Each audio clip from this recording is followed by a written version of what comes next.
হযরতে আবু যর রাদিয়াল্লাহু তাআলা আনহু একজন সাহাবী ছিলেন। বিশ্বনবী সাল্লাল্লাহু আলাইহি ওয়াসাল্লাম হযরতে আবু যরকে বড় একটি লম্বা হাদিস শোনালেন। হাদিস শোনানোর পরে হযরতে আবু যর রাদিয়াল্লাহু তাআলা আনহু নবীজিকে বললেন, ইয়া রাসূলুল্লাহ সাল্লাল্লাহু আলাইহি ওয়াসাল্লাম, আমার বাসা থেকে আপনার বাসা প্রায় 83 কিলোমিটার দূরে। পাহাড়ি অঞ্চল বেয়ে বেয়ে আমার আসতে খুবই কষ্ট হয়, তো প্রতিনিয়ত আপনার কাছে আমি আসতে পারবো না। তো আজকে যেহেতু এসেছি এত দূর থেকে, নবীজি আমাকে এমন অল্প কিছু আমল শিখায় দেন, এমন কিছু আমল শিখায় দেন যে আমলের দ্বারা, যে আমলগুলো যদি আমি করতে পারি আল্লাহ তাআলা যেন আমাকে আমলের দ্বারা জান্নাতে দেয়। হযরত আবু যর নবীজিকে এই কথা বললেন। বিশ্বনবী সাল্লাল্লাহু আলাইহি সাল্লাম হযরত আবু যরকে বললেন, এ আবু যর, তুমি এখান থেকে বাড়ি চলে যাবা, তোমাকে আমি অল্প কিছু কথা বলবো, বিশেষ করে 7টা বিষয় তোমাকে বলবো। এই 7টা বিষয় যদি তুমি মানতে পারো, মেনে চলে জীবনযাপন দুনিয়াতে করতে পারো, আমি নবীজি গ্যারান্টি দিয়ে বলছি তুমি মরণের পরে আল্লাহ তাআলা তোমাকে জান্নাতুল ফেরদাউস নসিব করবেন। বলেন সুবহানাল্লাহ। কয়টি বিষয়? 7টি। বলেন কয়টি? 7টি। বলেন এই 7টি বিষয়ে শুধু কি নবীজি হযরত আবু যরের জন্যই বলেছেন, না আমাদেরকেও বলেছেন? আমাদের। তাহলে হযরত আবু যর যদি এই 7টা বিষয় শোনার পরে আমল করে জান্নাতি হতে পারেন, তো আমরা কি ওই 7টা বিষয়ে আমাদের জীবনে এখন থেকে আমল করে জান্নাতে আমাদের জীবনটা নিয়ে যেতে পারি না? পারি। যদি আমি আপনি চেষ্টা করি, এটা আমাদের দ্বারা সম্ভব। চলুন আমরা পদে পদে শুনে আসি। বিশ্বনবী সাল্লাল্লাহু আলাইহি ওয়াসাল্লাম সর্বপ্রথম হযরত আবু যরকে বলছে, উসিকা বিতাকওয়া, উসিকা বিতাকওয়াল্লাহ। ইয়া আবু যর, তোমাকে 1 নম্বর কথা আমি বললাম, শুনে নাও। তুমি পৃথিবীতে দুনিয়াতে সময় চলাকালীন তুমি তাকওয়ার নীতি অবলম্বন করে চলবা। আল্লাহর এই জমিনে তাকওয়ার নীতি অবলম্বন করে চলবা, আল্লাহর ভয় করে চলবা। তাহলে আমি নবীজি তোমাকে গ্যারান্টি দিলাম, তুমি মরণের পরে আল্লাহ তাআলা তোমাকে জান্নাত নসিব করবেন। 1 নম্বর টিপস, 1 নম্বরে আদেশ, উপদেশ হযরতে আবু যরকে বলার মাধ্যমে বিশ্বনবী সাল্লাল্লাহু আলাইহি ওয়াসাল্লাম আমাদের সকলকে জানাই দিলেন, ও উম্মতেরা, তোমরাও যদি এই 7টা বিষয়ে মানতে পারো, জানতে পারো, আমল করতে পারো, তাহলে তোমাদেরকেও আল্লাহ তাআলা জান্নাত দিবেন। তাকওয়াটা কি? তাকওয়ার মূলনীতি, তাকওয়ার 1 নম্বর কথা হলো তাকওয়া মানে আল্লাহর ভয়। বলেন দেখি আপনাদের কাছে আমার প্রশ্ন, যে ব্যক্তির অন্তরে আল্লাহর ভয় আছে, ওই ব্যক্তির অন্তরে থেকে ওই ব্যক্তি কি কোনোদিন কখনো খারাপ কাজে লিপ্ত হতে পারে নাকি? একটা উদাহরণ, বাড়ি থেকে আমার আপনার মা ছোটবেলায় তো আমাদের দিয়ে কাজগুলো করাইতেন। যদি বাড়িতে রান্নার সময় তেল না থাকে, আপনারাও করেছেন, আমরাও করেছি, আমাদের বাচ্চারা এখন যারা আছে তারাও করে। মা বলে, এই দোকানে যা, যে একটা বোতল দেয় 20 টাকার 50 টাকার সয়াবিন তেল নিয়ে আসতে, বলে না? বলে। এখন আপনি একটু চালাক মানুষ, আপনি দোকানদারকে যে বললেন আমার 30 টাকার সয়াবিন তেল দিবা আর 20 টাকার দিবা ডিজেল একই বোতলে। বলেন তো দেখি, দোকানদারের জোরজার করে বলার পরেও দোকানদার যদি বোতলে দেয়, তাহলে ওই তেল দিয়ে কি রান্না হবে না মেশিন চালাবে? একটাও হবে? কোনোটাই হবে না। আমার হাতে একটা মোবাইল আছে, এই মোবাইলের পিছনে একটা ব্যাক পার্ট আছে, কভার আছে। একটা কভারে একটা মোবাইলই ঢোকে, তারপরে একটা কলমের আগায় একটা কলমের মুটকি যায়।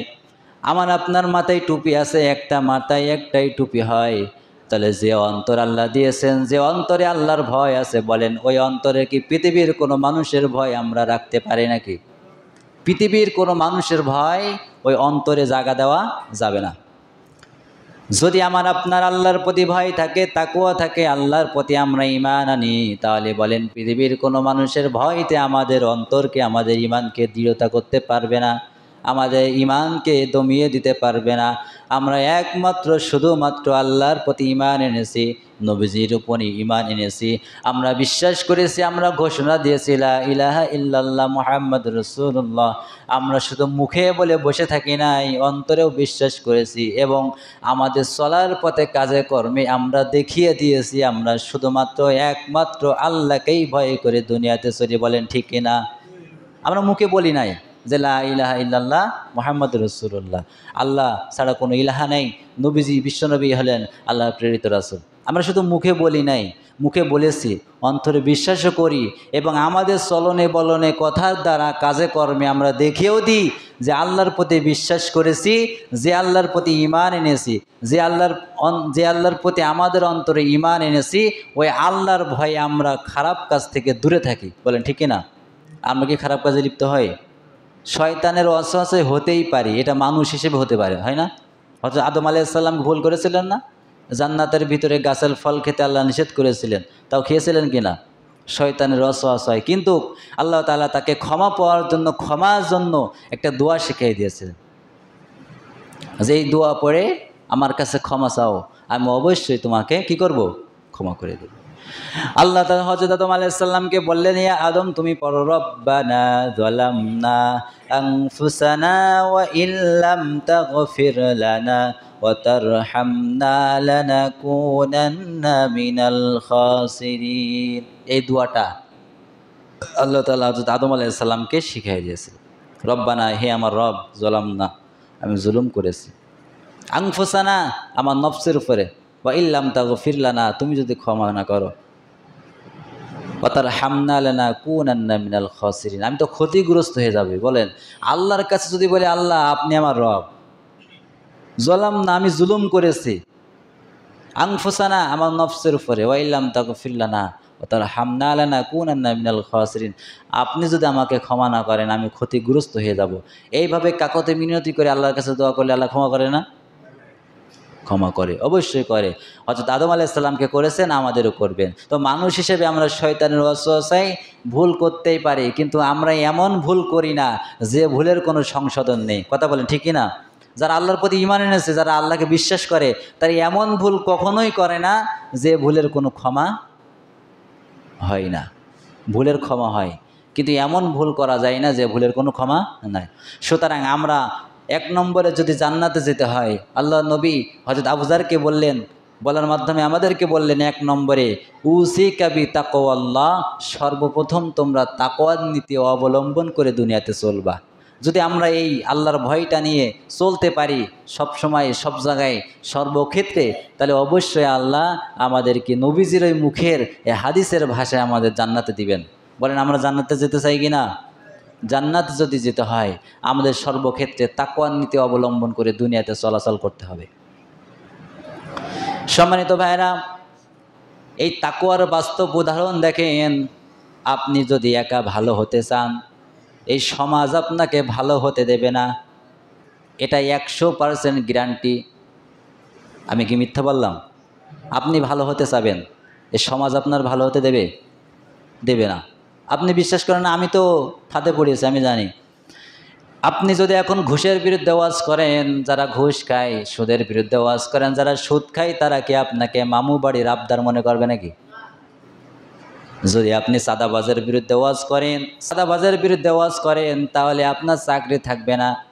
যদি এই সমাজে আপনি ঘুষের বিরুদ্ধে ওয়াজ করেন, এই সমাজে যদি আপনি নাফরমানের বিরুদ্ধে ওয়াজ করেন, এই সমাজে যদি আপনি অত্যাচারের বিরুদ্ধে ওয়াজ করেন, তাহলে এই সমাজ আপনাকে ভালো চোখে দেখবে না।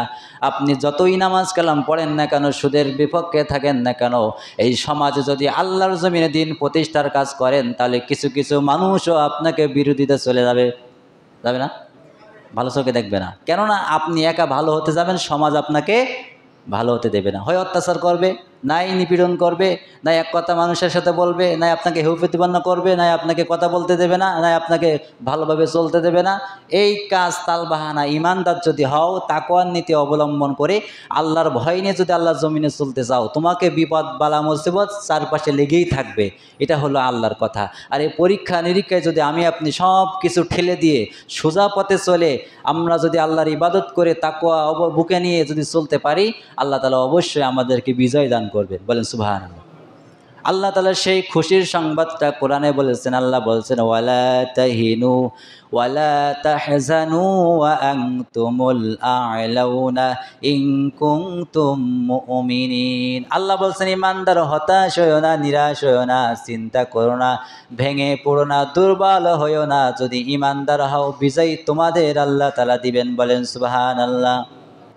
তাহলে আমরা 1 নম্বর জানলাম আপনার তাকওয়ার নীতি অবলম্বন করতে হবে। আরেকটা উদাহরণ, এই যে আমার চাচাতো বোনের বিয়ে আজকে, আমার কথাই বলি, তা আমি তো আর একেবারে সুফি সাপ না, আল্লাহওয়ালা না। বিয়ে তা গান বাজনা বাজাচ্ছে, ছোটো ছোটো বাচ্চারা, বড় বড় না, ছোটো ছোটো। কালকে তা আমি এবার ছিলাম ওখানে, তা আমি এবার বলছি যে এই গান বাজনা কিছু জন্য বন্ধ করো। এইবার আপনি বলেন ঘরের ভিতরে যত আছে মেয়ে ছেলে একেবারে আমাকে চেকা বেকা করে দিল। কী বলবেন আপনি? বাস আজকে তুই ওয়াজ করিস, আজকে ওয়াজ হবে না, আজকে বন্ধ, আজকে বন্ধ। কী বলবেন ওখানে? ওদের মতো গান বাজাই যাচ্ছে। তাহলে আপনি যদি একা গানের বিপক্ষে থাকেন, সমাজে 10 জন যদি আপনাকে গানের পক্ষে থাকে, ওই সমাজে আপনাকে গানের বিরুদ্ধে বেঁচে থাকা খুবই কষ্টকর, আছে কি না? তাহলে যেই সমাজে ইসলামী আন্দোলনের বিপক্ষে লোক বেশি থাকে, ওই সমাজে ইসলামী আন্দোলন করতে যে আল্লাহ জমিনে দিন প্রতিষ্ঠার কাজ করতে গেলে ওই সমাজের লোকও আপনাকে চেকা বেকা করে ধরবে, চারিকোল দেখি করবে। সমাজটা খুবই কঠিন।